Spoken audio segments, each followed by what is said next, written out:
네, 그래서 저는 이렇게 타협을 좀 해가는 중인데 결국 나답게 좀 돌아오는 것 같더라고요. 아무래도 지금 모임을 운영을 하고 계시니까 네네. 뭐 이런 부분에 대해서는 어떻게 생각을 하고 계셨는지 아니면 방향성을 어떻게 하고 계실지 좀 궁금하긴 합니다.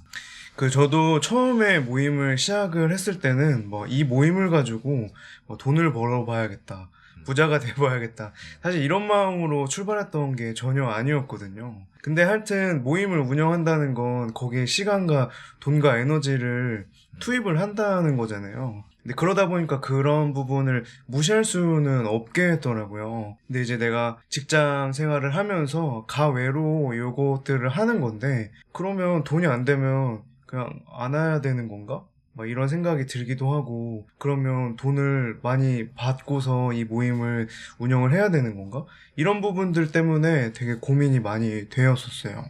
저도 이제 가정이 있고 하는 그런 상황에서 이걸 그냥 아무런 수익이 없이 하기에는 좀 어려움이 있더라고요. 근데 그러면서 머리를 좀 써본 거죠. 그러면 이 모임을 무료로 하지 말고 수익 구조를 정확하게 만들어가지고 이런 식으로 가져가면 어떨까, 이런 생각을 되게 많이 하게 되더라고요. 결국엔 이제 다시 내가 이 모임을 왜 만들려고 하는지 생각을 해보니 제 꿈이랑 가치관이랑 연결이 많이 되어 있더라고요. 이 모임을 만든 취지가 그 청년들의 어떤 외로움을 해소하기 위한 그런 사회적인 문제를 해결하고 하는 그런 측면이 더 강했다 보니까 나조차고 하는 것도 분명히 있지만 분명히 어떤 공익적인 실현을 위해서 하는 것도 있는데, 사업처럼 이렇게 해버리면 완전히 내 꿈과 가치를 저버리는 건 아닐까, 이렇게 생각이 들어가지고 재정립하고 이제 발전을 시키고 있죠. 저희가 꿈에 대해서 계속 이야기를 하고 있는데, 꿈이 이렇게 단기간에 실현되는 경우는 많지는 않은 것 같다고 느껴지는데요. 네. 그러면 이제 꿈은 언제 이뤘다고 볼 수 있는지, 그게 어떤 걸 기준으로 꿈을 이뤘다고 할 수 있는지, 그걸 나눠보면 좀 좋을 것 같아요. 근데 그거를 기준을 좀 어디에 두느냐에 따라 다른 것 같거든요. 이 모임에서 나왔던 얘기긴 한데, 고흐가 살아생전 만든 미술품을 널리 사람들이 알지 못하고 죽은 뒤 오랜 시간이 지나서야 그 가치를 인정받고 되게 유명해졌잖아요. 네. 그래서 사람들이 고흐 어떡하냐, 죽어서 그림이 유명해졌네, 그때 만약에 알았으면 돈을 많이 벌었을 텐데 라고 생각하지만, 그거는 사람들의 입장이고 고흐의 입장은 모르는 거잖아요. 네네. 근데 만약에 고흐가 꿈이 나는 이 작품을 그냥 한 사람이라도 보고 즐거워하는 사람이 있다면 난 그거를 꿈을 만족하고 꿈을 이뤘다고 생각한다 라고 했을 때, 그 시대에 분명히 그 그림을 보고 감명 깊었던 사람이 있을 수 있단 말이죠. 네네. 그리고 그거를 고흐한테 얘기를 했던 사람이 있을 수 있었고, 그럼 고흐는 꼭 100년 뒤에 그 그림들이 알려지지 않더라도 내 가치를 알아주는 사람이 한 명이라도 있으니까 나는 만족해, 나는 꿈을 이뤘다고 볼 수 있어 라고도 생각할 수 있지 않을까 싶어서, 자기가 그 기준을 어디에다가 두는지가 좋은 것 같아요. 근데 그 기준점이 지금 현대사회에서는 되게 높게 좀 측정이 돼 있는 것 같아서, 나는 뭐 1억 만들기가 꿈이야, 그래서 1억을 딱 모았어요. 그러면 그게 꿈의 꿈으로서 끝나지는 않을 것 같거든요. 네네. 그러면 뭐 더 많은 돈이 보이고, 뭐 어떤 곳에서 사람들이 이만큼 모으는 게 꿈이야 했을 때, 모였을 때 그걸로 할 수 있는 더 다양한 것들이 생각나면서 더 확장시키고 싶다는 꿈이 또 생길 것 같거든요. 그러니까 꿈은 뭔가 딱 정해지는 게 아닌 것 같아요. 계속 이렇게 만들어가는 그 과정 속에 있지 않나 라는 생각이 좀 들었습니다. 그럼 처음 실현했던 1억짜리 꿈을 이뤘을 때는 자기 기준이 뭔가 돈을 이 정도 모으면 꿈을 이룬 거 아닌가 라는 기준을 가지고 있었더라면 그 꿈은 이뤄진 건가요? 저는 지금 말하면서 생각이 들었는데, 네네. 꿈이 아니라 약간 목표인 것 같아요. 음. 내 꿈을 이룰 수 없는 꿈을 잡는 게 꿈이 아닐까라는 생각이 좀 들었어요. 현실적으로 이루기 어려운 게 꿈이 아닐까? 내가 1억 만들기, 사람 50명 모으기, 아니면 내가 어느 대학 들어가기, 이건 꿈이라기보다는 그냥 하나의 퀘스트 같은 느낌. 네네네. 그 꿈을 이루기 위해 가져간 하나의 퀘스트. 근데 진짜 꿈은 웃는 사회 만들기, 마음에 병 없는 사회 만들기, 청년들의 모든 외로움 해소하기. 이게 꿈이로 잡으면 그 꿈을 향해서 자기가 목표들을 세우잖아요. 네네네. 그거를 그냥 죽을 때까지 목표를 세우면서 깨면서 가는 거 아닐까라는 생각이 좀 들긴 했어요. 현 시대에서 청년들의 외로움이 전부 다 해소되진 않겠죠. 모든 사람이 마음의 병이 없어지진 않겠죠. 네네. 근데 그런 시도를 하면서 살아가는 것 자체가 꿈이 아닐까라는 생각이 좀 들기도 하네요. 그러니까 이룰 수 없을 만큼 크지만 하여튼 거기에 향해 달려나갈 수는 있는 그런 게 꿈인 거네요. 그렇다고 생각이 지금 드는 것 같아요. 꿈과 돈은 같은 카테고리일까라고 했을 때 같은 카테고리가 될 수 있을까? 라는 생각이 좀 드네요.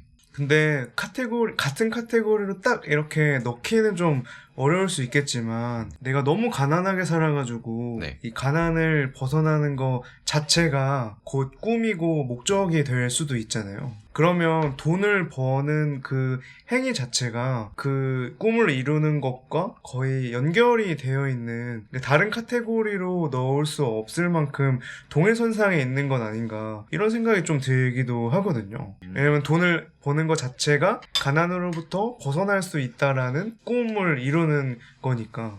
그것도 하나의 결이라고 생각해요. 웃는 사회를 만들고 싶다고 했잖아요. 네네. 마음의 병이 없는 웃는 사회. 그러면 그러려면 뭘 해야 될까가 목표가 쫙 세워지잖아요. 네. 근데 나는 가난을 탈출하는 게 꿈이야. 이러면은 돈을 어떻게 벌어야지 가난이 탈출되는 거잖아요. 네네네. 그래서 그 돈을 버는 거에 초점이 맞춰져 있기 때문에 그냥 요거는 요거대로 하나의 케이스가 아닐까. 근데 이 돈 버는 게 꼭 다른 케이스에도 다 적용이 되진 않을 것 같다라는 생각이죠. 돈을 많이 벌어야겠다라는 것도 그냥 하나의 행동 중 하나? 이게 꼭 모두의 공통 목표가 아니라 그 돈을 많이 버는 것이 그냥 저희가 모임을 하고 제가 촬영을 하고 그냥 이런 거에 다른 행동이지 않을까라는 생각이 좀 들긴 해요. 근데 신기한 거는 이 사람은 돈을 벌기 위해서 돈을 계속 벌지만 저희는 이 행동을 계속 하잖아요. 전 촬영을 하고 모임을 운영하시고. 네네. 근데 이거는 돈은 또 수반되지 않을 수 있단 말이에요. 네네. 근데 돈은 또 필요하고. 그러기서 오는 괴리감이 있는 것 같아요.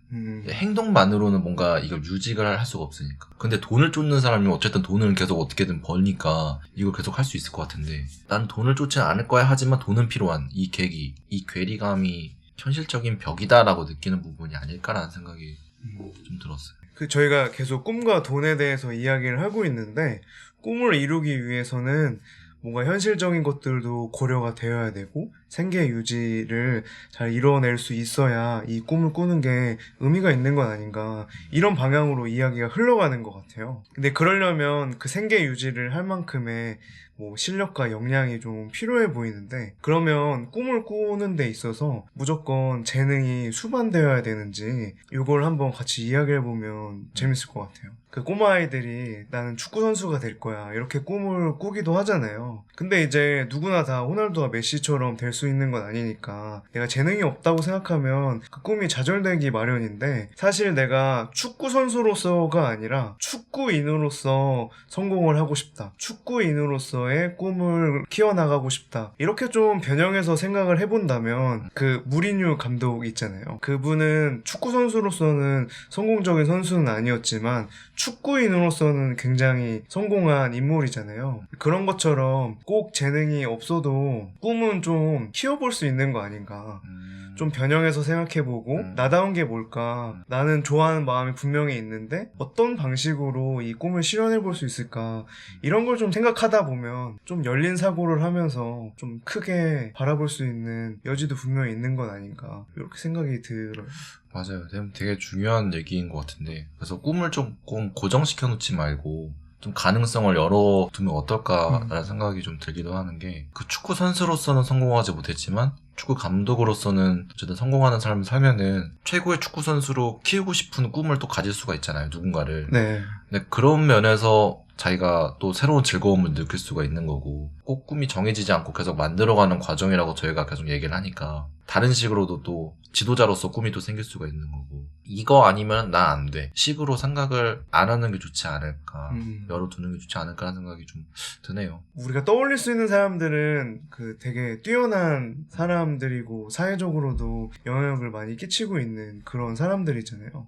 평범한 사람들도 분명히 꿈을 키우면서 꿈을 꿔가면서 살아갈 수 있다고 생각하거든요. 그래서 저도 물론 시작 자체는 진짜로 엄청 유명한 크리에이터 100만, 200만 되는 게 처음 시작일 수도 있었지만은 꼭 그게 최종의 꿈은 아니겠다? 이런 생각을 해요. 그래서 그냥 이 제작하는 것 자체에 저는 좀 의미를 부여하고, 꼭 내가 200만의 빠니보틀이 아니어도 나는 내 시점에서 내 속도대로 그냥 꿈을 향해 가면서 이거에 대해서 행복감, 그 소소한 행복감을 느끼는 게 그냥 이게 지금 현재의 꿈이 아닐까? 어느 정도 수준에서 만족감도 느끼고 성취감도 느끼면서 계속 가다 보면은 그렇게 될 수도 있고 아닐 수도 있지만 안 되더라도 그냥 나는 그냥 내 삶으로서 좀 즐기면 어떨까 라는 생각이 좀 들어서 저도 그런 마인드로 지금 제작을 하고 있는 것 같습니다. 저는 이게 되게 중요한 메시지라고 보는 게 이제 목표를 설정해놓고 그걸 이루지 못하는 내 삶에 대해서 집중을 하면서 살다 보면 되게 우울해지잖아요. 나는 뭔가 부족한 사람 이렇게 보기 마련인데 근데 사실은 그 이면에는 내가 좀 성취해내고 하나하나 일어나가는 그런 만족감과 풍요로움이 분명히 있는데 그건 좀 외면하고 살게 되는 것 같더라고요. 그래서 나의 시간표와 나의 타이밍, 그리고 나의 수준과 형편 이런 것들을 잘 고려하면서 내가 잘 해내고 있는 부분에 대해서도 조명을 하면서 살아가는 게 의미 있는 삶이 아닌가 뭐 이렇게 생각이 들어요. 그래서 이거 아니면 안 돼. 그 너무의 그 사이즈에 집착하지 말고 내가 해가고 있는 과정에 대해서 조금 더 집중을 해보면은 오히려 내가 바라왔던 그 사이즈가 어느 순간에 좀 커질 수도 있다. 저도 사실 비슷한 결로 생각을 하고 있는데요. 저도 이제 마음일기라는 모임을 운영을 하면서 청년들의 좀 외로움을 해소해보겠다라는 취지로 운영을 하고 있는데 그 주막의 주모의 역할을 감당을 하고 있어요. 그래서 오시는 분들의 이야기를 잘 듣고 제 이야기도 좀 들려드리는 그런 시간으로 꾸려가고 있는데 이제 오실 때는 좀 굳은 표정으로 오시는 분들이 많이 있으시지만 집에 돌아갈 때만큼은 되게 환하게 웃고 돌아가는 모습을 보곤 하거든요. 그런 모습을 보면서 꼭 그런 규모에 상관없이 그렇게 소소하게 사람을 만나고 이 마음을 알아주고 하는 그 자체로 좀 의미 있는 게 아닌가라고 생각을 하고 있습니다. 네, 그래서 오늘 뭐 꿈과 돈에 대해서 얘기 나눠봤는데 사실 막 꼭 정해진 정답은 아니지만 꿈 목표에 너무 집착하거나 너무 돈에만 집착하거나 그런 게 아니라 하나의 가능성으로서 꿈과 돈이라는 부분을 조금 열어둔다면은 어떨까? 라는 좀 질문을 남기면서 좀 마무리하면 어떨까 싶습니다. 네.